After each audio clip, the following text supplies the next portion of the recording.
तो फिल्म की शुरुआत एक एनीमे कहानी से होती है जहां एक औरत को बच्चा पैदा करते हुए बहुत ज्यादा तकलीफ हो रही थी। आखिर डॉक्टर्स को मजबूरी में ऑपरेशन करना पड़ता है और जब बच्चा पैदा होता है तो उसे देखकर सब शॉक में रह जाते हैं। वो बच्चा डिफॉर्म था, उसके हाथ एक नॉर्मल इंसान के हाथ से कहीं ज्यादा बड़े थे। ये देखकर उसके मॉम डैड भी परेशान हो गए, लेकिन फिर उन्होंने फैसला किया कि वो उस बच्चे को बिल्कुल उसी तरह पालेंगे जैसे नॉर्मल लोग पालते हैं। कुछ सालों में वो बच्चा बड़ा हो गया और जब खेलने के लिए अपने ही जैसे बच्चों के पास गया तो सभी बच्चों ने उसके बड़े बड़े हाथों का मजाक उड़ाया। इन सभी ग्रुप में सिर्फ एक ही बच्ची थी जो उसका ख्याल रखती थी और दूसरों को भी उसे बुली करने से मना करती थी। उसका सॉफ्ट बिहेवियर देखकर सभी बच्चे उसे भी बुली करने लग जाते हैं और ये देखकर उस बच्चे को बहुत ज्यादा गुस्सा आ जाता है। वो बुली करने वाले लड़के को पकड़कर नीचे गिरा देता है और उसका गला घोटना शुरू करता है। हाथ तो उसके पहले ही किसी नॉर्मल इंसान से कहीं बड़े थे, तो इन हाथों में जोर भी ज्यादा था। उसने इस बच्चे का गला कुछ इस तरह से दबाया कि जोर से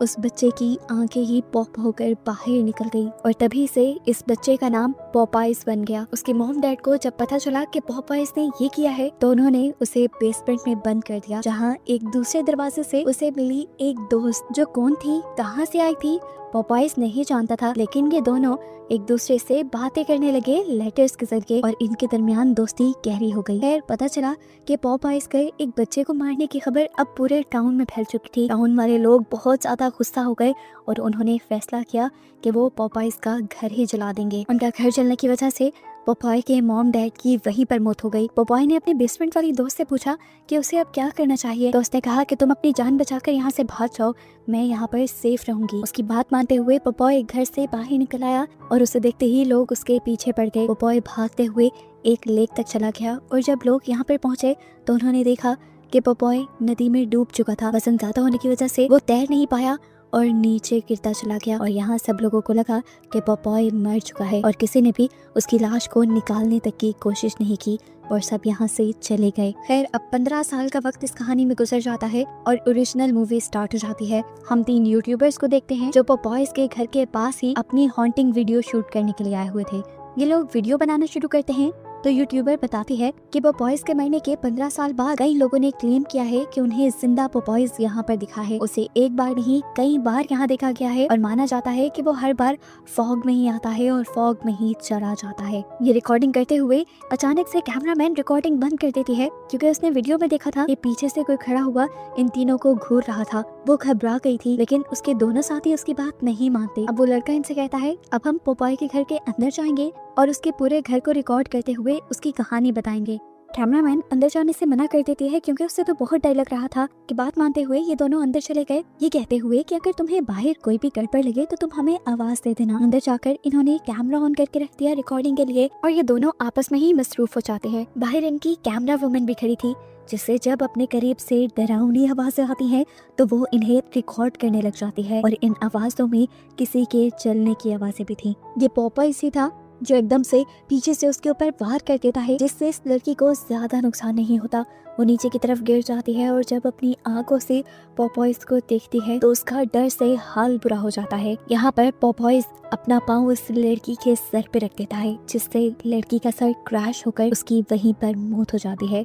जिसके बाद पॉपाइज अपने घर के अंदर चला गया था जहाँ पर वो दोनों यूट्यूबर्स अकेले थे। पॉपाइज सबसे पहले आकर लड़की के ऊपर हमला करता है और उसका मुंह पकड़कर मुंह ही चीर देता है जिससे उस लड़की की मौत हो जाती है। उसके खून के छींटे उसके साथी के मुंह पे भी गिरे थे। अपनी आंखों से अपनी साथी की मौत देखकर कि लड़का यहाँ से भाग गया और पॉपाई भी उसके पीछे भागा। जब वो ऊपर जा रहा था तो पॉपाइज ने उसे पकड़ लिया। इससे पहले कि पॉपाइज उसे मार देता लड़की के हाथ में एक हथौड़ा लग जाता है जिससे वो पॉपाइज को जख्मी करने की नाकाम कोशिश करता है, लेकिन इससे पॉपाइज को कुछ नहीं होता। इसके बाद पॉपाइज उसे पकड़ लेता है और उसका सर दबाते हुए उसकी आंखें बाहर निकालकर उसे मार देता है। इसी घर के बेसमेंट के गेट से तभी एक नोट निकलता है जिसमें लिखा था वेलकम बैक। यानी पॉपाइज की वो दोस्त जो बेसमेंट के इस दरवाजे के पीछे रहती थी वो भी आज तक जिंदा थी। अब सीन कट होकर हमें तारा नाम की एक लड़की को दिखाया जाता है जो आज बहुत ही ज्यादा एक्साइटेड थी क्योंकि पॉपाइज का घर अब उसकी मॉम के नाम हो गया था। पहले वो घर इनकी हिस्ट्री टीचर के नाम था लेकिन न जाने जल्द ही कैसे उनकी मौत हो गई और अब ये घर तारा की मॉम के नाम हो गया था। तारा के डैड उससे कहते हैं तुम्हें ये घर फौरन सेल कर देना चाहिए, इससे पहले कि तुम्हारे साथ भी कुछ बुरा हो। वो हाँ में सर हिला देती है और यहाँ तारा अपने मॉम डैड को बताती है कि वो एक ट्रिप पे जा रही है। हालांकि वो किसी ट्रिप पे नहीं जा रही थी, असल में वो पोपॉयज के घर ही जा रही थी, जिसकी चाबियां उसे मिल गई थी क्योंकि वो घर उसकी मॉम के नाम था। वो अपने साथ अपने पूरे ग्रुप को लेकर जा रही थी। फिर यहाँ सारे दोस्त तारा से पूछते हैं कि हम जा क्या रहे हैं। तब तारा बताती है कि हम पोपॉयज के घर जा रही हैं। ये सुनकर वो सब थोड़ा हैरान हुए क्योंकि सभी जानते थे कि पोपॉयज का घर तो काफी सालों पहले ही जल गया था। तब तारा ने बताया कि कुछ अर्सा पहले उस घर को दोबारा किसी ने बना दिया है, हमें वहाँ रहने में कोई भी तकलीफ नहीं होगी। ये लोग अपना सफर कंटिन्यू कर चुके थे। जंगलों के रास्ते से होते हुए एकदम से कोई उनकी गाड़ी के सामने आ गया। ये एक बूढ़ा आदमी था जो उससे पूछता है कि तुम लोग इस रास्ते से कहाँ जा रहे हो। तारा ने बता दिया कि हम पोपॉयज के घर जा रहे हैं। ये सुनकर वो डर गया और उसने इन्हें वार्निंग दी कि वहाँ मत जाओ, अगर तुम सब वहाँ गए तो तुम मारे जाओगे। पोपॉय अभी जिंदा है, वो फॉग में आता है और अपना काम दिखाकर फॉग में ही गायब हो जाता है। उसकी वार्निंग इन लोगों ने सुनी तो थी, लेकिन इसका कोई असर नहीं लिया था और अपना सफर ये कंटिन्यू कर चुके थे। खैर अब ये लोग पोपॉय के घर पहुंच चुके थे। जहाँ जाते ही इन्हें एक लड़की के चिल्लाने की आवाज आती है। ये लोग डर गए। पास जाकर देखा तो ये उन्हीं की एक ग्रुप मेंबर थी जो यहाँ पर हॉट वाटर टब को देखकर बहुत ज्यादा एक्साइटेड हो गई थी।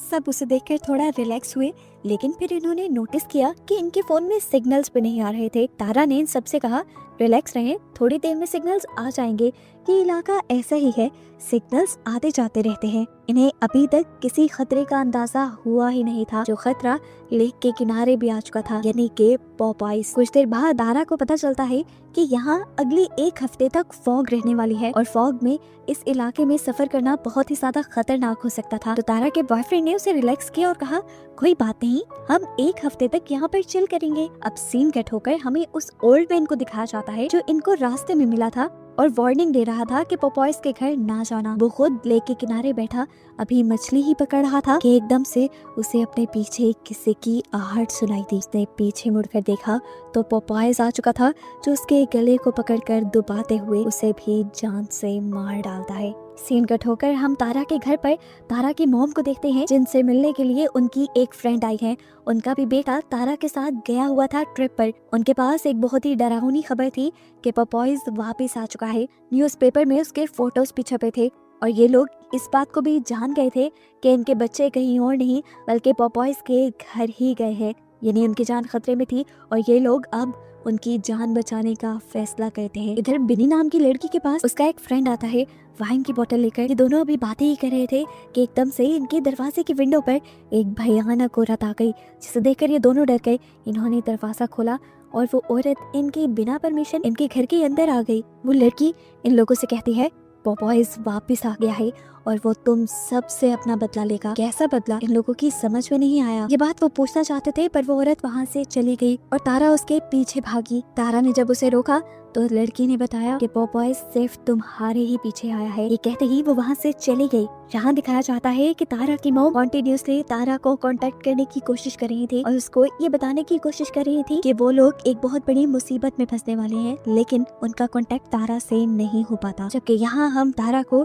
डिलन के उसके बॉयफ्रेंड के पास देखते हैं, जिसने तारा को एक बहुत बड़ी खुशखबरी दी कि उसका यूनिवर्सिटी में सिलेक्शन हो गया था और अब वो दूसरे शहर जाने वाला था। वो तारा को भी अपने साथ चलने के लिए फोर्स कर रहा था पर तारा नहीं मानी क्योंकि वो अपने मॉम डैड को छोड़कर नहीं जा सकती। सीन कट होकर यहाँ पर हम डोना के बॉयफ्रेंड निक को देखते हैं जो सैम के साथ एंजॉय कर रहा था। यहाँ पर सैम उसे प्रपोज कर देती है, उसे बताती है कि मैं तुम्हें पसंद करती हूँ, लेकिन निक ने उसे कहा मैं तुमसे प्यार नहीं करता, मैं तो डोना से ही प्यार करता हूँ। ये जानकर कि निक उसके साथ टाइम पास कर रहा है, इस लड़की सैम को बहुत ज्यादा गुस्सा आ गया और उसने ये सारी बात डोना को बताने का फैसला किया। उसने डोना को फौरन से मैसेज भी कर दिया, लेकिन सिग्नल ना होने की वजह से ये मैसेज डोना तक पहुंचा नहीं। ये मैसेज करके अभी वो बैठी हुई थी कि एकदम से उसके पीछे पोपॉय आ गया। पोपॉय ने उसे पानी में चिल करता देखा तो पानी में ही डुबाकर उसका गला दबाकर उसे मार डाला। यहीं पर पोपॉयज के पास वो अजीब डरावनी लड़की आ जाती है जो पहले तारा और से मिल चुकी है। इनकी बातों से हमें यहाँ पर एक ट्विस्ट ये पता चलता है कि बेसमेंट वाली बचपन की पोपॉय की दोस्त यही लड़की थी और ये लड़की उसकी असल में सगी बहन है, क्योंकि वो भी बचपन में पोपॉय की तरह बहुत ही अजीब हरकतें किया करती थी, इसीलिए उसके मॉम डैड उसे बेसमेंट में बंद करके रखते थे और इनके इरादे अभी भी नहीं बदले थे। ये लड़की पोपॉय से कहती है हम एक एक करके सब लोगों को मार डालेंगे और पोपॉय यहाँ हाँ में सर हिलाता है। सुबह होने पर सभी लोग सैम के बारे में पूछ रहे थे जिसे रात ही पोपॉय ने मारा था। तो उसके बारे में निक ने झूठ बोल दिया कि वो तो शाम में ही चली गई है। असल में वो तो खुद ही नहीं चाहता था कि इनमें से किसी का भी कांटेक्ट सैम के साथ हो, क्योंकि वो अपने और सैम के बारे में सब कुछ सीक्रेट रखना चाहता था। यहाँ तक कि उसने ये झूठ भी बोल दिया कि सैम तो कल ही चली गई थी, मैंने उसे जाते देखा था। सीन कट होता है और हम एक लड़की को देखते हैं जिसके पास उसका ग्रुप मेंबर आया था। वो उसे प्रपोज करना चाहता था, लेकिन लड़की उसे कहती है कि मुझे तुम में कोई इंटरेस्ट नहीं। इसीलिए वो लड़का उदास होकर लेक के किनारे चला जाता है। जब वो लेक के किनारे पर गया, लेक के किनारे पर उसे पोपॉयज की बोट मिली जिसके अंदर वो चला गया। यहाँ उसे कुछ नहीं दिखा, लेकिन हम देख पाए उस आदमी की लाश जिसे पोपॉय ने मारा था। अब वो अपने आप को आराम देने के लिए लेक के किनारे बैठ जाता है और तभी पोपॉय अपना एंकर निकालते हुए उसके जिस्म के हिस्से के ऊपर हमला कर देता है। अभी वो इसी दर्द से चिल्ला ही रहा था कि पीछे से आकर पोपॉय ने एक रस्सी उसके गले के इर्द गिर्द घुमा दी और उसका दम घोट के उसे मार डाला। आज रात ये लोग दोबारा सब मिलकर एंजॉय कर रहे थे। डोना सबकी पिक्चर्स ले रही थी और तभी डोना के फोन में सिग्नल्स आ गए और उसे सैम का वो मैसेज मिल गया जिसमें उसने लिखा था कि निक उसे धोखा दे रहा है। ये सुनकर वो टूट गई और यहाँ से जाने लगी। निक भी ये बात जान गया था कि उसे किस चीज ने डिस्टर्ब किया है। वो उसे मनाने के लिए पीछे जाता है पर डोना अब उसकी एक नहीं सुनना चाहती थी। निक ने उसे समझाने की कोशिश की कि वो उसी से प्यार करता है, उसी से शादी करना चाहता है, लेकिन डोना उसकी सुने बगैर चली गई और गुस्से में निक यहीं पर मुक्के मारने लगा। इसी सब में उसका ध्यान भटकाया एक कैन ने। ये स्पिनिच कैन था। उसने स्पिनिच का कैन उठाकर देखा, उसे समझ नहीं आया ये यहाँ आया कैसे। अभी वो ये सब सोच रहा था कि पीछे से पोपॉय ने उसके ऊपर हमला कर दिया। निक भी कम स्ट्रॉन्ग नहीं था। उसने पोपॉय से लड़ने की कोशिश की, लेकिन पोपॉय के हाथ उससे कहीं ज्यादा स्ट्रॉन्ग थे। पोपॉय ने उसकी सारी कोशिशों को नाकाम बना दिया और उसके बाद उसका मुंह एक टूटी हुई लकड़ी में धंसा कर उसे भी मार डाला। अब डोना जो निक से दूर गई थी उसे भी एहसास हुआ कि उसे निक पर इतना ज्यादा गुस्सा नहीं करना चाहिए था। वो उससे माफी मांगने के लिए जब वापस आई तो वहाँ पर मौजूद उसे निक की लाश दिखी, जिसे देखते ही वो टूट गई। एकदम से विंडो पे एक भयानक चेहरा आया, उसी क्रीपी लेडी का, यानी पोपॉय की बहन का, जिसे देखकर वो एकदम से साइड पे हो गई। उसे यहाँ से भागना चाहिए था पर वो वहाँ पे खड़ी थी।